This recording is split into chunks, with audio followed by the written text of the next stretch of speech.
এবারে তোমাদের পাস্কালের যে সূত্রের সাহায্যে যে ঘাত বৃদ্ধি নীতিটা আলোচনা করেছিলাম তারই এরপর একটা প্র্যাকটিক্যাল অ্যাপ্লিকেশন হচ্ছে হাইড্রোলিক প্রেস। ঠিক আছে, প্র্যাকটিক্যালি এটা আমরা তৈরি করি, মানে ঘাতটা বাড়ানো হলো পাস্কালের সূত্রের সাহায্যে। সেই পাস্কালের সূত্রের সাহায্যে যে ঘাতটা বাড়ালাম সেটা তো ব্যবহার করতে হবে কোথায় কোথায়, এই হাইড্রোলিক প্রেস যন্ত্রে ব্যবহার করা হয়। ঠিক আছে, তো এটা আমরা একটু আলোচনা করব। তো হাইড্রোলিক প্রেস জিনিসটা কি? একই জিনিস, এরকম একটা সিস্টেম আছে। এখানে দু রকম ভাবে ঘাত বৃদ্ধি করা হয়। ঠিক আছে, আমি মোটামুটি রাফ একটা ছবি আঁকছি, তোমাদের বইতে আছে দেখবে। একই জিনিস, ঘাত বৃদ্ধি নীতি যেটা দেখিয়েছিলাম, সেখানে একটা পিস্টন ছিল, এখানেও একটা পিস্টন আছে, অবাধে যাতায়াত করতে পারে। এই পিস্টনের প্রস্থচ্ছেদের ক্ষেত্রফল আলফা, এর হচ্ছে বিটা। ঠিক আছে, তো এইখানে পিস্টনটার সঙ্গে একটা লিভার যোগ করা আছে, লিভার। ঠিক আছে, এখানে পিস্টনের সঙ্গে একটা লিভার যোগ করা আছে। এইখানে ধরুন ডাব্লিউ পরিমাণ ওয়েট চাপালে এইখানে কি হবে, নামাচ্ছি, তাহলে এটার সঙ্গে এটা যুক্ত আছে, এটা নিচে দিয়ে নামবে, তাহলে কতটা বল প্রযুক্ত হবে, হচ্ছে F1 বল প্রযুক্ত হচ্ছে। এখানে লিকুইড আছে, বুঝতে পারছো? এইরকম সিস্টেমটা মেন সিস্টেম। আর এটা হচ্ছে আলম্ব বা ফালকামো, এখান থেকে এটা বল প্রয়োগের বিন্দু, এটা হচ্ছে অতিক্রান্ত ভার বা বাধা। এখান থেকে এটা দূরত্ব হচ্ছে y, আর এটা এখান থেকে দূরত্ব হচ্ছে x। ঠিক আছে, এই হচ্ছে ব্যাপার। আমি অ্যাকচুয়ালি প্রয়োগ করেছি ডাব্লিউ বল, তাহলে F1 বল এখানে ফেরত পাচ্ছি। তাহলে আমরা এখানে লিভারের একটা সাম্যাবস্থার সূত্র আমরা স্থিতিবিজ্ঞানে পড়িয়েছি, যে প্রযুক্ত বল ইনটু আরম্ভ থেকে বল প্রয়োগের বিন্দু দূরত্ব কত হয়ে বল ইনটু বলবাহু সমান অতিক্রান্ত বাধা F1 বাধা পাচ্ছি, এটা নামাতে গিয়ে পিস্টনের সঙ্গে যুক্ত আছে, অতিক্রান্ত বাধা ইনটু বাধা বাহু মানে OB। তাহলে এখান থেকে F1 পেলাম কত, W into OA by OB। W into OA মানে কত ধরেছে y, ইনটু OB টা কত x। তাহলেও দেখো এইখানেও দেখো এখানে অল্প বল প্রয়োগ করে একটু বেশি পরিমাণ বল পেলাম। কেন না, কারণ y টা বড়, দেখো x টা ছোট। ঠিক আছে, x টা যদি 1 সেমি হয়, y টা যদি 10 সেমি হয়, তাহলে 10/1 মানে 10 গুণ বেড়ে গেল। এখানে যে আমি বল প্রয়োগ করেছিলাম, এখানে যদি 60 কেজি ওয়েট আমি যদি ঝুলে পড়ি এটা ধরে, তাহলে আমার যদি ওয়েট 70 কেজি হয়, তাহলে 70 কেজি ওয়েট এখানে দিচ্ছি, তো 70 ইন্টু 10 মানে 700 কেজি ওয়েট এখানে বল পেয়ে গেলাম। দেখতে পাচ্ছ, কম বল প্রয়োগ করে একটু বল বাড়লো। এটা লিভারের সাম্যাবস্থা স্থিতিবিজ্ঞানে পড়িয়েছি, সেখান থেকে আমরা একটু ঘাত বাড়ালাম। এবারে বাকিটা হচ্ছে ওই পাস্কালের সূত্রের সাহায্যে ঘাত বাড়াবো। এখানে F1 হলে ধরো এখানে তাহলে এখানে কত হয়, এই হচ্ছে F2 বল প্রযুক্ত হচ্ছে উপরের দিকে। তাহলে আমরা জানি F2 বল সমান F1 into beta by alpha, এটা আগে প্রমাণ হয়ে গেছে। আবার F1 পেয়েছি এটা W into y by x into beta by alpha. দেখো এইটা অ্যাকচুয়ালি ফর্মুলা। তাহলে আলটিমেটলি প্রযুক্ত বল সমান কি তো পেলাম না, সরি প্রাপ্ত বল F2 কতটা পেলাম, প্রযুক্ত বল যতটা প্রয়োগ করেছি সেটা গুণিত দুটো বাহুর, ঠিক আছে, অনুপাত ইনটু দুটো প্রস্থচ্ছেদের ক্ষেত্রফল অনুপাত।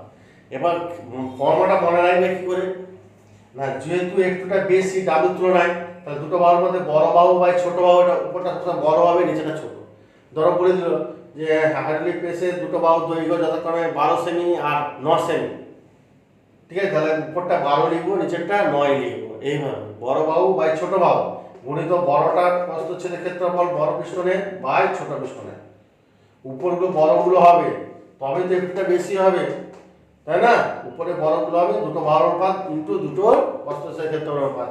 এবার এগুলো বড়গুলো উড়াবে। অঙ্কেতে যদি বাহু দৈর্ঘ্য দেওয়া থাকে তাহলে এই ফর্মুলা লিখবো, আর না দেওয়া থাকে এটা বাদ দিয়ে এটা লিখবো। যেমন থাকবে অঙ্কেতে সেইভাবে করব। ঠিক আছে, এবার এদিকে টেনে নামালে কি হবে, জল এদিকে তল এদিকে আসবে, সেটা চাপ দেবে, চাপ এটাকে ঠেলে তুলবে। এরপর ধর উপরটা আমি ফিক্সড করে রেখে দিয়েছি। এখানে ধর একটা পিস্টন রাখা আছে, ধরো তুলো বা পাট কাগজ এসব রেখেছি। এটা আস্তে আস্তে উপর দিয়ে উঠে গিয়ে চাপ দিবে, ফলে এটা কি হবে, সাইজে আয়তনটা নিচে উঠে গিয়ে চাপ দিয়ে আয়তনটা কি হবে, ছোট করে দেবে। এই হচ্ছে হাইড্রোলিক প্রেসের ব্যবহার, কি কাজে লাগে। তুলো, কাপড়, কাগজ, পাট প্রভৃতির গাঁটকে চাপ দিয়ে আয়তনে ছোট করার জন্য আমরা হাইড্রোলিক প্রেস ব্যবহার করি। আবার এই প্রেসে আবার যান্ত্রিক সুবিধাও আছে। এই যান্ত্রিক সুবিধাগত যান্ত্রিক সুবিধার ফর্মুলাটা হচ্ছে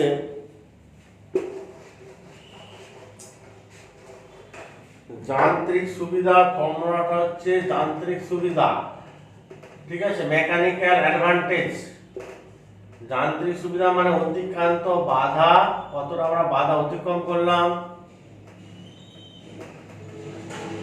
বাই প্রযুক্ত বল, এই দুটো অনুপাতকে যান্ত্রিক সুবিধা বলে। অতিক্রান্ত বাধা এবং প্রযুক্ত বলের অনুপাতকে যান্ত্রিক সুবিধা বলা হয়। তাহলে অতিক্রান্ত বাধা কত, এই যে F2 আলটিমেটলি পেয়েছি, আর প্রযুক্ত বল কত W। দেখো F2 বাই W যদি এখান থেকে করে মানটা বসিয়ে দিলে হবে y by x into beta by alpha. W টা দিয়ে চলে এসো, তাহলে F2 বাই W সমান W টা লিখে নিয়ে চলে এসে তারপরে যেটাই রইলো সেটাই লিখেছি। ওকে, এবার যেহেতু y এর মানটা x অনেক বড় x এর তুলনায়, বিটা মানটা আলফা তুলনায় বড়, অতএব যান্ত্রিক সুবিধাও কি হবে একের থেকে অনেক বড়। যান্ত্রিক সুবিধা একের থেকে বড়, লব বড় হয় ছোট মানে যান্ত্রিক সুবিধা মান সবসময় একের থেকে বড়। সুতরাং হাইড্রোলিক প্রেসের বিবরণ করার দরকার নেই, কার্যমানের দরকার নেই। উৎপন্ন ঘাতের এই যে রাশিমালাটা কি করে হচ্ছে বের করেছি ওটা বের করবে, যান্ত্রিক সুবিধা বের করবে, ব্যবহার, ব্যাস। আর এখানেও শক্তি সংরক্ষণ সূত্র হাইড্রোলিক প্রেসে মেনে চলে, ঠিক যেভাবে পাস্কালের সূত্রের সাহায্যে ঘাতবিধি নীতিতে শক্তি সংরক্ষণ সূত্র প্রমাণটা দিয়েছিলাম, সেই একই ক্যালকুলেশন আছে, এটাও দেখে নেবে। আর এই হাইড্রোলিক প্রেসের সাহায্যে যে হাইড্রোলিক লিফট খুব সহজে গাড়িকে, 4 চাকা গাড়িকে অল্প বল প্রয়োগ করে উঁচুতে তোলা যায়। বইয়েতে যে ছবি দিয়ে দেখানো আছে একটু দেখে নেবে। আচ্ছা, এবারে চলে এসো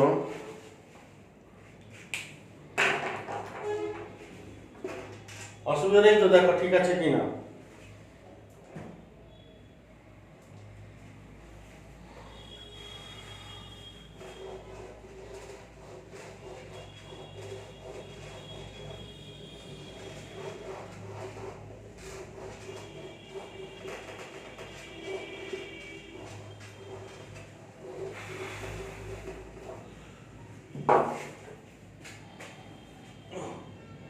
প্লবক এবং প্লবকতা এবং প্লবক বল।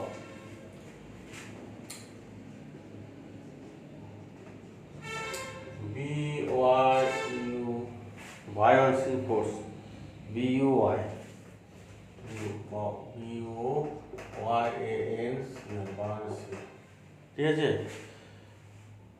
বায়োন্সিং আর বায়োন্সিং ফোর্স ও প্লবক বল, BUYAN ফোর্স, প্লবতা এবং প্লবক বল। এটা আমরা কি একটু আলোচনা করি না। আমরা জানি যে কোনো বস্তুকে যদি স্থির, তরল বা গ্যাসের মধ্যে যদি নিমজ্জিত করি, আমরা কি লক্ষ্য করি, তরল বা গ্যাসের মধ্যে কোনো বস্তুকে নিমজ্জিত করলে বস্তুর ওজন কিছুটা, বস্তুর উপর কি একটা ঊর্ধ্বমুখী বল কাজ করে। একটা ফুটবল ধর, ফুটবলকে জলের মধ্যে ডুবানোর চেষ্টা করি, ফুটবলটা ডুবতে চাইবে না। কি মনে হয়, আমরা কি অনুভব করি, মনে হয় যেন ফুটবলটাকে কেউ উপরে দিয়ে একটা বল প্রয়োগ করছে, আপওয়ার্ড ফোর্স, ঠিক আছে। ফুটবলটা জলে ডুবিয়ে ছেড়ে দিলে কি হয়, সঙ্গে সঙ্গে ফুটবলটা উপর দিয়ে উঠে পড়ছে। তার মানে একটা ঊর্ধ্বমুখী একটা বল কাজ করে। এই ঊর্ধ্বমুখী বল মানে কোনো বস্তুকে স্থির, তরল বা গ্যাসের মধ্যে নিমজ্জিত করলেই বস্তুর উপর একটা ঊর্ধ্বমুখী বল কাজ করে, ঠিক আছে। এই ঊর্ধ্বমুখী বলটাকে বলা হয় প্লবক বল, আর এই ঘটনাটাকে বলা হয় প্লবতা। এই যে বেলুন, গ্যাস বেলুন, বেলুনে গ্যাস ভরে ছেড়ে দিলে বেলুনটা উপর দিয়ে উঠছে, তার মানে একটা ঊর্ধ্বমুখী বল কাজ করছে, ঠিক আছে, সেই জন্য উপর দিয়ে উঠে যাচ্ছে। জলের মধ্যে বায়ুর বুদবুদ উপর দিয়ে উঠছে, কেন, একটা ঊর্ধ্বমুখী বল কাজ করছে। এই ঊর্ধ্বমুখী বলটাকে বলা হয় প্লবক বল বা প্লবতা। যে কোনো বস্তুকে স্থির, তরল বা গ্যাসের মধ্যে নিমজ্জিত করলে বস্তুর উপর একটা ঊর্ধ্বমুখী বল কাজ করে। এই ঊর্ধ্বমুখী বলটাকে বলা হয় প্লবক বল বা প্লবতা, ঠিক আছে। তো আমরা এটা এখানে একটু আলোচনা করব। ধরো এরকম একটা তরলের মধ্যে একটা বস্তুকে আমি নিমজ্জিত করেছি। এই বস্তুর উপর বস্তুটা ওজন তো নিচে দিয়ে কাজ করবে, এই ওজন mg বস্তুর ওজন, আর উপরের দিকে একটা প্লবক বল, এটাকে R দিয়ে প্রকাশ করা হয়, R কাজ করছে। এই প্লবক বল বা প্লবতাটা আমরা দেখতে পাবো যে আর্কিমিডিস সূত্র অনুযায়ী এই প্লবক বলের মানটা কার সঙ্গে সমান হবে, সেটাই আর্কিমিডিসের সূত্র। আর্কিমিডিসের সূত্র বলছে কোনো বস্তুকে স্থির তরল বা গ্যাসের মধ্যে আংশিক বা সম্পূর্ণ নিমজ্জিত করলে বস্তুর ওজন কিছুটা কমে যায় বলে মনে হয়। কেন? কারণ বস্তুর ওজন mg নিচে দিয়ে কাজ করছে আর উপরের দিকে প্লবক বল কাজ করছে। প্লবক বল যেহেতু বস্তুর ওজনের বিপরীত দিকে কাজ করছে, তাই বস্তুর ওজন কিছুটা কমে যাবে। ঠিক আছে, তাই এই কমে যাওয়া ওজন, বস্তুর ওজন কিছুটা কমে যায় বলে মনে হয়, এবং এই কমে যাওয়া ওজন কার সঙ্গে সমান হবে? এই যে বস্তুর উপর একটা ঊর্ধ্বমুখী বল কাজ করছে, এই বলটা কি বলে? প্লবক বল বা প্লবতা। এই প্লবক বল বা প্লবতার সঙ্গে সমান হবে, এবং এই প্লবক বলটা কার সঙ্গে সমান হবে? বস্তুটা যে পরিমাণ তরল অপসারিত করবে সেই পরিমাণ অপসারিত তরল, যদি গ্যাসের মধ্যে থাকে তাহলে অপসারিত গ্যাস, এসব, তাহলে সেই পরিমাণ অপসারিত তরল বা গ্যাসের ওজনের সঙ্গে সমান হবে। সেটাই আমি লিখছি আর্কিমিডিসের সূত্র অনুযায়ী। তাহলে প্লবক বল R সমান বস্তু কর্তৃক অপসারিত, বস্তুটা যতটা তরল অপসারিত করবে, অপসারিত আমি তরল ধরেই করছি, তরল বা গ্যাসও হবে, আমি তরল ধরেই করছি। হ্যাঁ, বস্তু কর্তৃক অপসারিত তরলের ওজনের সঙ্গে সমান। প্লবক বল মানে বস্তু কর্তৃক অপসারিত তরলের ওজনের সঙ্গে সমান। ঠিক আছে, এটা বস্তু মানে নিমজ্জিত, বস্তু নিমজ্জিত অংশ কর্তৃক, বস্তু যতটা নিমজ্জিত আছে, বস্তু নিমজ্জিত, বস্তুটা যতটা নিমজ্জিত অংশ কর্তৃক, যতটা অংশ নিমজ্জিত আছে, ধরছি আমি এখানে বস্তু সম্পূর্ণ নিমজ্জিত আছে, তাহলে বস্তু যদি বস্তুর মোট আয়তন ধরছি ভি, বড়হাতের ভি, বস্তুর মোট আয়তন। ঠিক আছে, আর তরলের ঘনত্ব ধরে নিচ্ছি, তরলের ঘনত্ব ডি, ডেনসিটি, এটা ডি ঘনত্বের তরল আছে, বস্তুর মোট আয়তন, তাহলে বস্তু সম্পূর্ণ নিমজ্জিত আছে। হ্যাঁ, বস্তু আমি ধরে নিচ্ছি এখানে সম্পূর্ণ নিমজ্জিত আছে, বস্তু সম্পূর্ণ নিমজ্জিত অংশ কর্তৃক সম্পূর্ণ বস্তুর সম্পূর্ণ নিমজ্জিত অংশ কর্তৃক অপসারিত তরলের ওজন। অপসারিত তরলের ওজন মানে অপসারিত তরলের ভর ইনটু বিকর্ষিত তরল। আবার অপসারিত তরলের ভর মানে কি? তরলের ভর মানে তরলের আয়তন, অপসারিত তরলের আয়তন ইনটু তরলের ঘনত্ব ইনটু জিটা, যেমন আছে ভর মানে আয়তন ইনটু ঘনত্ব। এবার অপসারিত তরলের আয়তন মানে বস্তু নিমজ্জিত অংশের আয়তন, বস্তু যেটা নিমজ্জিত আছে সেই নিমজ্জিত অংশের আয়তন। কারণ বস্তু যতটা অংশ অপসারিত নিমজ্জিত আছে ততটাই তরল অপসারিত করবে, অপসারিত তরলের আয়তন মানে বস্তু নিমজ্জিত অংশের আয়তন ইনটু তরলের ঘনত্বটাকে ধরেছি ডি ইনটু জি। বস্তু নিমজ্জিত অংশের আয়তন কত ধরেছি? মানে বস্তু নিমজ্জিত অংশের আয়তন, বস্তু মোট আয়তন ভি ধরেছি ইনটু ডি ইনটু জি। এইটা মনে রাখবে, অঙ্কের জন্য কাজে লাগবে। ঠিক আছে, এই ফর্মুলাটা প্লবক বল বা প্লবতা কার সঙ্গে সমান হবে? না বস্তু নিমজ্জিত অংশের আয়তন ইনটু তরলের ঘনত্ব ইনটু বিকর্ষিত তরল। ঠিক আছে, দেখেন আমাদের এখানকার সাধারণ জলের তুলনায় সমুদ্রের জলের ঘনত্ব অনেক বেশি। তা আমরা এখানে জলে ডুব দিলে ঊর্ধ্বমুখী বল বা প্লবক বল যতটা কাজ করবে, সমুদ্রের জলে ডুব দিলে ঊর্ধ্বমুখী বল বা প্লবক বল আরো বেশি হবে। ঠিক আছে, ঊর্ধ্বমুখী বল 8টা, যেহেতু ঘনত্বের সঙ্গে তরলের ঘনত্বের সঙ্গে সমান হবে। আর যেখানে বিকর্ষিত তরল নেই সেখানে প্লবক বল বা ঊর্ধ্বমুখী বল কাজ করবে না। ওই জন্য আর্কিমিডিসের সূত্র মহাকাশে কৃত্রিম উপগ্রহে কাজ করে না, কারণ সেখানে বিকর্ষিত তরলের মান 0।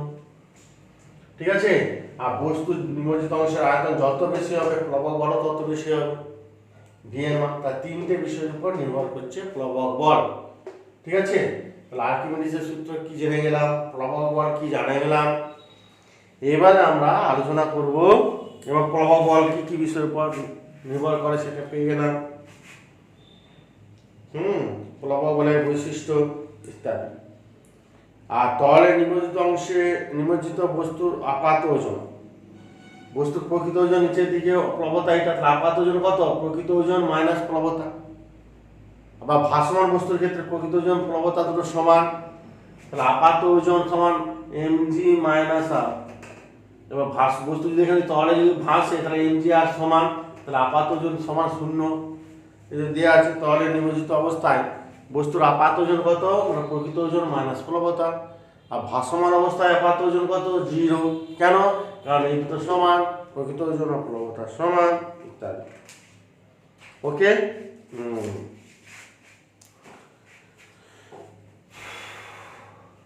এবারে আর্কিমিডিসের নীতির আমরা প্রয়োগ, কিভাবে আর্কিমিডিসের নীতিটা সাহায্যে, এগুলো অঙ্কই থাকে বেশি, থিওরি পার্ট কম। এই প্রসেসগুলো আমি বলছি, এগুলো আমরা মনে রাখবো।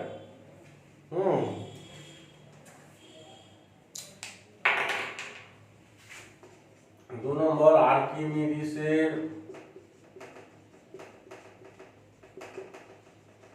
নীতি প্রয়োগ, কোথায় কোথায় ব্যবহার করা হয় সেটা আমরা আলোচনা করব। 1 নম্বর কঠিন বস্তুর আয়তন নির্ণয় করা যায়। কঠিন বস্তুর আয়তন ও ঘনত্ব নির্ণয়, যে কোনো কঠিন বস্তুর আয়তন আর ঘনত্ব আমরা আর্কিমিডিসের সূত্রের সাহায্যে নির্ণয় করতে পারি। ওকে, তো ধরে নিচ্ছি, একটা কঠিন বস্তু নিলাম, ঠিক আছে, ধরি বস্তুটির বায়ু তৈরির উপর ব্যবহার, সব সিজিএস এর করছে। হ্যাঁ, বস্তুটির একবার বায়ুতে ওজন করব সমান W1 গ্রাম ওয়েট, গ্রাম এটা করলাম।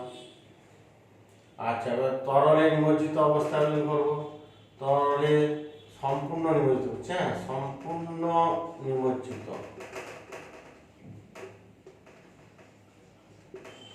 তরলে সম্পূর্ণ নিমজ্জিত অবস্থায়, কারণ বস্তুর আয়তন বের করবো তো, তাহলে তরলে সম্পূর্ণ ডুবাতে হবে। তরলে সম্পূর্ণ নিমজ্জিত অবস্থায় আবার বস্তুটার আয়তন বের করবো, বস্তুটার বস্তুর ওজন বের করবো সমান W2 গ্রাম। বায়ুতে বেশি ছিল, জলে ডুবালে বা কোনো তরলে ডুবালে বস্তু কমে গেল, অতএব বস্তুর ওজন হ্রাস কতটা কমলো, ওজন হ্রাস সমান কত, W1 মাইনাস W2, এত গ্রামাইট ওজন হ্রাস, এই পরিমাণ ওজন কমে গেল। আবার বস্তু ওজন হ্রাস মানে কি জানি, এটা মানে প্লবতা বা প্লবক বল, ঠিক আছে। অতএব প্লবক বল মানে ওজন হ্রাস, আবার প্লবক বল মানে কত, V into D into G। এটা গ্রাম ওয়েট থেকে W1 মাইনাস W2 গ্রাম ওয়েট ইন্টু G দিয়ে গুণ করলে এত টাইন হয়ে গেল। তাহলে প্রবাহ বল VDG, এটা দুটো একই জিনিস।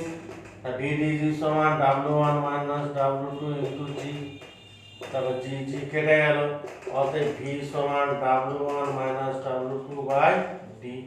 দেখো বস্তুটা আয়তন পেয়ে গেল, অপসারিত তলের আয়তন মানে বস্তুর আয়তন, বস্তুর আয়তন মানে W1 minus W2 by D, খুব সহজেই আমরা পেয়ে গেলাম। যে তরল সেই তরলের ঘনত্ব দিয়ে ভাগ করতে, তারপর কিছু নাই, যে কোনো বস্তু ধরে এর আয়তন বের করতে গেলে আমি করতে হবে, এটা বায়ুতে ওজন করবো, আর সুতো দিয়ে বেঁধে জলে ডুবিয়ে দিয়ে এই জলে ওজন বের করবো। বায়ুতে ওজন ধরো 10 গ্রাম, আর জলে ডুবিয়ে ওজন হলো ধরো 8 গ্রাম, তাহলে ওজন কত কমলো, W1 মানে 10 মানে আরো 2 গ্রাম ওজন হয়ে গেল। তাকে আবার জলে ডুবিয়েছে, তার জলের ঘনত্ব কত, CGS 1, 2/1 মানে 2, তাহলে হচ্ছে আয়তন হবে 2 cc, ঠিক আছে। তাহলে CGS এ করলে জলে যদি নিমজ্জিত করি, জলে নিমজ্জিত করলে D এর মান হচ্ছে 1 গ্রাম পার সিসি আমরা জানি। তাহলে অর্থাৎ ঘনত্ব সমান আয়তন সমান কত হবে, W1 মাইনাস W2 এত সিসি, কিছুই নেই, দেখছো। তাহলে জলে নিমজ্জিত করে যে কোনো বস্তুর আয়তন সহজে আমরা নির্ণয় করতে পারি। শুধু বায়ুতে ওজন বের করবো, জলে ডুবে ওজন বের করবো, আর দুটো ওজনে বিয়োগ করলে তাদের সাংখ্য মানটা, সংখ্যাটা আয়তনের সঙ্গে সমান হয়ে যাবে। এই হচ্ছে প্রথম প্রসেস। বস্তুটার আয়তন দেখো আমরা বের করতে পারলাম।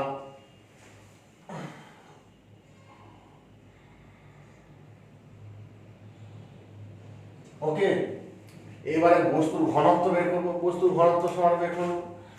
বস্তুর ঘনত্ব সমান কত জানি? ঘনত্ব সমান ভর বাই আয়তন। বস্তুর ভর সমান জানি বায়ুতে W1, আর বস্তুর আয়তনের যে মেন ফর্মুলা W1 - W2/T। ব্যাস, এই ফর্মুলা ধরে বস্তুর ঘনত্ব পেয়ে যাবে। বা আয়তন আলাদা করে বের করলে বস্তুর ভরকে আয়তন দিয়ে ভাগ করতে দিলে ঘনত্ব আমরা বের করে দিতে পারবো। এই প্রসেসে আমরা অঙ্কগুলো করব। বস্তুর ঘনত্ব আয়তন নির্ণয়। আরেকটা আছে, দুটো ধাতুর মিশ্রণে তৈরি সংখ্য ধাতুর উপাদান। ঠিক আছে, এটা একটা প্রসেস আছে, এটা অঙ্ক করানোর সময় দেখিয়ে দেবো কিভাবে কি করতে হয়। ঠিক আছে, না দেখিয়ে দিচ্ছি, অসুবিধা নাই। দুটি ধাতুর মিশ্রণে তৈরি সংখ্য ধাতু দুটির পরিমাণ নির্ণয়।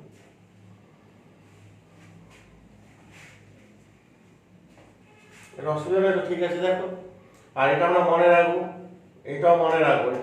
ঠিক আছে, এখন মুছে দিচ্ছি, কিন্তু এটা আমরা এক্ষুনি আবার কাজে লাগাবো। হ্যাঁ, তো মনে রাখবো W1 - W2। আচ্ছা, মুছে দিলাম।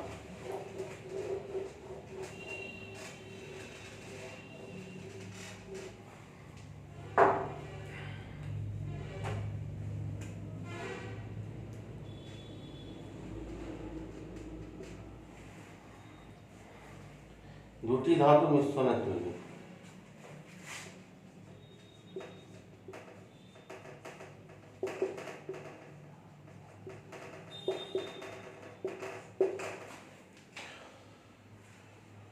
সংকর ধাতু উৎপাদন।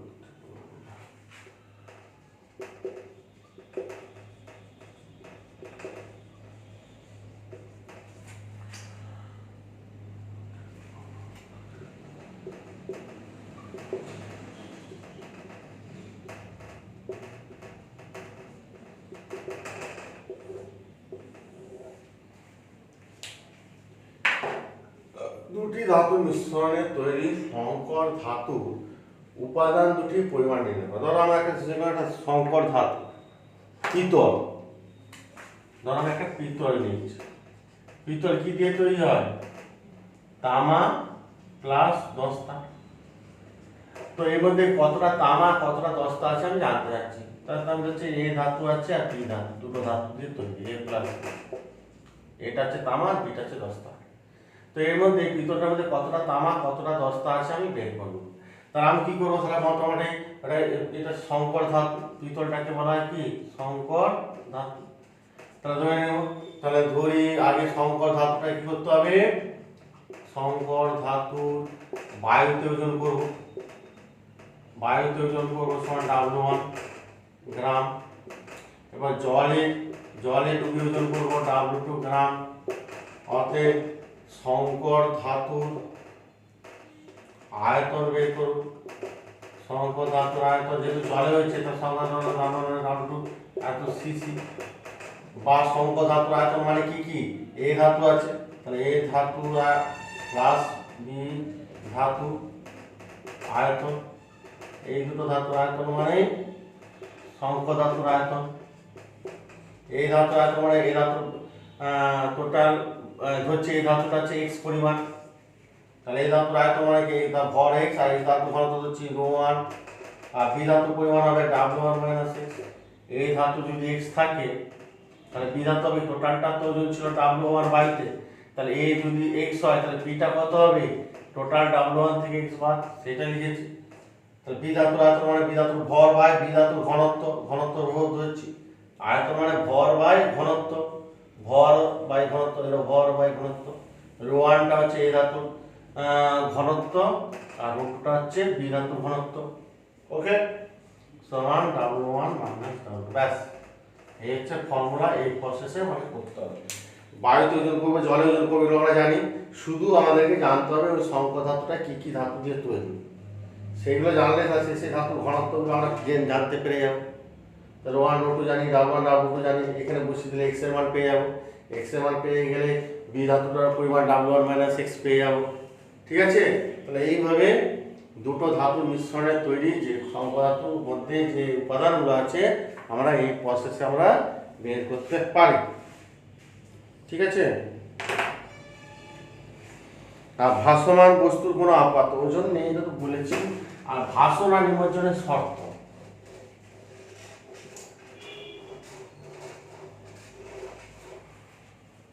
ভাসন আর নিমজ্জনের শর্ত এগুলো আমরা দেখে নিই, আমরা জানি বস্তুর ভাসন ও নিমজ্জনের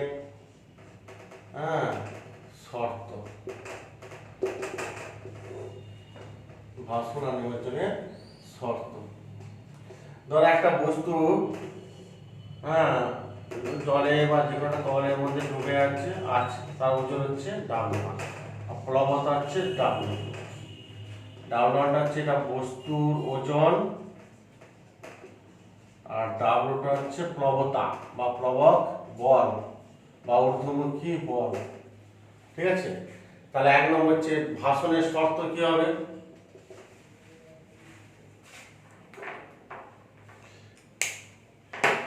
তাহলে ভাসনের ফার্স্ট শর্ত হচ্ছে কি, তিনটে কন্ডিশন আছে। এক নম্বর যদি ডাব্লু1 গ্রেটার দ্যান ডাব্লু2 যদি হয়, এইটা বেশি হলে এটা কম হলে কি হবে? বস্তু কি হবে? ডুবে যাবে, তাই তো? নিমজ্জিত বস্তু সম্পূর্ণ নিমজ্জিত জলে ডুবে যাবে। আর 2 নম্বর কেস যদি ডাব্লু1 সমান ডাব্লু2 হলে কি হবে? জলে ডুবে ভাসবে, মাঝখানে যে কোনো জায়গায় ডুবে ভাসবে। ঠিক আছে, আর 3 নম্বর যদি ডাব্লু1টা কম, বস্তু ওজন কমে গেল, প্রবণতা বেশি, যেমন সোলার বল, ফুটবল, এর ক্ষেত্রে বস্তুর ওজন ডাব্লু1টা কমে যায় আর প্রবণতাটা বেশি, তাহলে কি হবে? জলে বা আংশিক ডুবে ভাসবে, কিছুটা এইরকম ভাবে থাকবে, আংশিক ডুবে ভাসবে। মানে এর ছবিটা হবে এইরকম, কিছুটা ডুবে ভাসবে এইরকম, আর এটা সম্পূর্ণ ডুবে যাবে, মানে এখানে তলায় চলে আসবে। আর এটা ডুবে ভাসবে মানে এই ছবিটা এইখানে, আর নিমজ্জিত হবে মানে সম্পূর্ণ ডুবে যাবে, একবার নিচে চলে আসবে, এই ছবিটা পাত্রের তলায়। আর জল ডুবে মানে মাঝখানে যে কোনো জায়গায় থাকবে। ঠিক আছে, মাঝখানে যে কোনো জায়গায় থাকবে। আর জলে আংশিক ডুবে ভাসবে মানে কিছুটা জলের মধ্যে ডুবে থাকবে, কিছুটা বায়ুর মধ্যে থাকবে। ঠিক আছে, এই ভাসন আর নিমজ্জনের তিনটে কন্ডিশন আছে, এগুলো একটু দেখে নিন। আর যদি ভাসে, সম্পূর্ণ জলে আংশিক ডুবে ভাস মানে এই ক্ষেত্রে যদি ভাসে, তাহলে কেন তখন কি হচ্ছে? দুটো সমান হয়ে যাচ্ছে, সমান হবে ক্যান্সেল হয়ে যাচ্ছে, রোধী বল 0, তাহলে ও ভাসমান বস্তু আপাত ওজন 0। ঠিক আছে, এটা দেখে নিন। আরেকটা আছে ভাসমান বস্তু সাম্যের শর্ত। ভাসমান বস্তু সাম্যের দুটো শর্ত আছে। এক নম্বর শর্ত তো বলে দিলাম, ভাসমান বস্তুর ওজন আর প্রবণতা দুটো সমান হতে হবে। আর বস্তুর ভার কেন্দ্র দিয়ে তো বস্তুর ওজন, প্লবতা কেন্দ্র দিয়ে প্লবতা কাজ করে, এই দুটো একই রেখায় থাকতে হবে। এই যে দুটো বলের ক্রিয়ায় সাম্যের শর্ত পড়িয়েছিলাম কোথায়? স্থিতিবিজ্ঞানে। দুটো বলের ক্রিয়া রেখা একই হতে হবে। ঠিক আছে, তাহলে একই উলম্ব রেখায় থাকতে হবে। আর ভাসমান বস্তুর আমরা সাম্য পড়েছি, সুস্থির, অস্থির, নিরপেক্ষ সাম্য। এখানেও 3 ধরনের সাম্য আছে, সুস্থির সাম্য, অস্থির সাম্য আর নিরপেক্ষ সাম্য। এগুলো একটু দেখে নিন। ঠিক আছে, আর গ্যাসের 1 কেজি তুলে 1 কেজি লোহা অপেক্ষা ভারী কাজ সব দেখে নেবে। ভাসমান বস্তু সম্বন্ধে দুটো সম্পর্ক এই বইতে আছে, আশা করি বুঝতে পেরে যাবে, দেখে নেবে, সেটা বোঝানোর কিছু নেই। আছে কোন ধরনের অঙ্কগুলো আছে, এগুলো দেখে নেবে। আর আমাদের এখানে কিছু নেই, শুধু একটু বায়ুমণ্ডলের চাপের প্রমাণ, বায়ুমণ্ডলের চাপ এটা কাকে বলে এটা একটু জেনে রাখবে, তাহলেই হবে। ঠিক আছে, প্রমাণ বায়ুমণ্ডলীয় চাপ। বায়ুমণ্ডলীয় চাপ তো কাকে বলে আমরা জানি।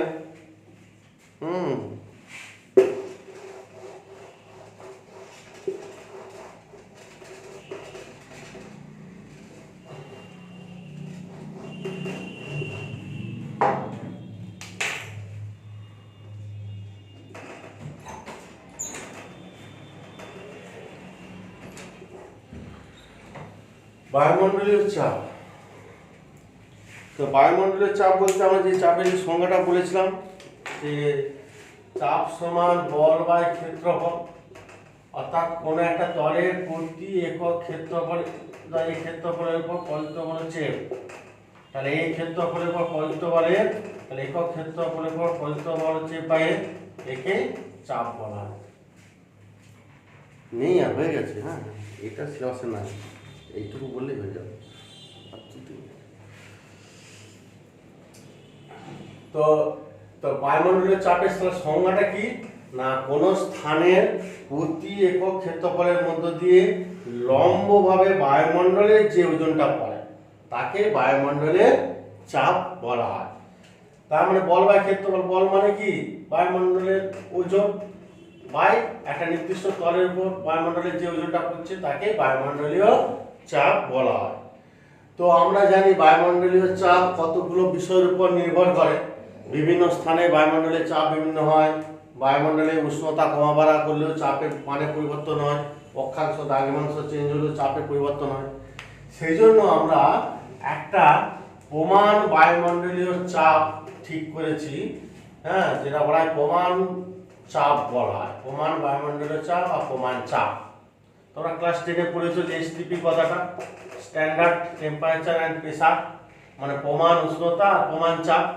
তো এটা তোমরা জানা জিনিস, ক্লাস 10-এ পড়েছো। প্রমাণ চাপ কাকে বলে, মানে 76 সেমি পারস্তম্ভের চাপকে প্রমাণ চাপ বলা হয়। 76 সেমি পারস্তম্ভের চাপ এসজি প্রেসার। আবার আমরা চাপের ফর্মুলাটা প্রমাণ করে বের করে দেখিয়েছি, চাপ সমান কত এইচ ডিজি। ঠিক আছে, তাহলে 76 সেমি চাপ মানে 76 পারদের উচ্চতা হচ্ছে, গভীরতা হচ্ছে 76, আর ডি হচ্ছে কি ঘনত্ব কত 13.6 গ্রাম পার সিসি, জিজ্ঞাসা করছি, আর জি এর মান 980। এই তিনটে গুণ করলে এটা একক হয়ে যাবে কি টাইম পার সেমি স্কয়ার। মানে প্রমাণ চাপের মানটাকে আমরা বিভিন্ন পদ্ধতিতে লিখতে পারি। এত সেমি বাস্তবের চাপের আকারেও লিখতে পারি, টাইম পার সেমি স্কয়ার এককেও লিখতে পারি। ঠিক আছে, এটা গুণ করলে হবে 1.013 × 10⁻⁶ টাইম পার সেমি স্কয়ার। আবার টাইম পার সেমি স্কয়ার থেকে নিউটন পার মিটার স্কয়ার আনতে গেলে আমরা জানি 10 দিয়ে ভাগ করতে হয়। তাহলে 10 দিয়ে ভাগ করলে এটা 10⁵ হয়ে যাবে নিউটন পার মিটার স্কয়ার, বা এটাকে বলা হয় পাস্কাল। ঠিক আছে, তো প্রমাণ চাপের সংজ্ঞাটা কি দেবো না, শুধু 76 সেমি পারস্তম্ভের চাপ বললে হবে না, কিছু কন্ডিশন আছে। কি কি কন্ডিশন না, 45 ডিগ্রি অক্ষাংশে, ঠিক আছে, সমুদ্র পৃষ্ঠে। আবার সমুদ্র পৃষ্ঠটা কোথাকার, যে 45 ডিগ্রি অক্ষাংশ যুক্ত স্থানের সমুদ্র পৃষ্ঠে, এবং উষ্ণতাটা কত হবে 0 ডিগ্রি সেন্টিগ্রেড উষ্ণতায়। এই তিনটে কন্ডিশন বলতে হবে। 45 ডিগ্রি অক্ষাংশ হতে হবে, অক্ষাংশ যেখানে আছে 45 অক্ষাংশ সেইখানে সমুদ্র পৃষ্ঠে, এবং 0 ডিগ্রি সেন্টিগ্রেড উষ্ণতায় 76 সেমি পারস্তম্ভের চাপকে প্রমাণ চাপ বলা হয়। ঠিক আছে, তো এই প্রমাণ চাপের মানটা আমরা, বা চাপের মান নির্ণয় করে আমরা ব্যারোমিটার যন্ত্রের সাহায্যে, যে যন্ত্রের সাহায্যে বায়ুমণ্ডলের চাপ নির্ণয় করা হয় তাকে ব্যারোমিটার বলা হয়। এবং এই ব্যারোমিটারের সাহায্যে বায়ুমণ্ডলের চাপ নির্ণয় করে বিভিন্ন রকম আবহাওয়ার পূর্বাভাস পায়। ঠিক আছে, ইত্যাদি। তো তোমাদের এখানে 14 ব্যারোমিটার আর সিলেবাসে নেই। এই মোটামুটি শুধু বায়ুমণ্ডলের চাপ কি, তার রাশিমালা এবং তার মানটা এটা মনে রাখবে, তাহলেই হবে। ঠিক আছে।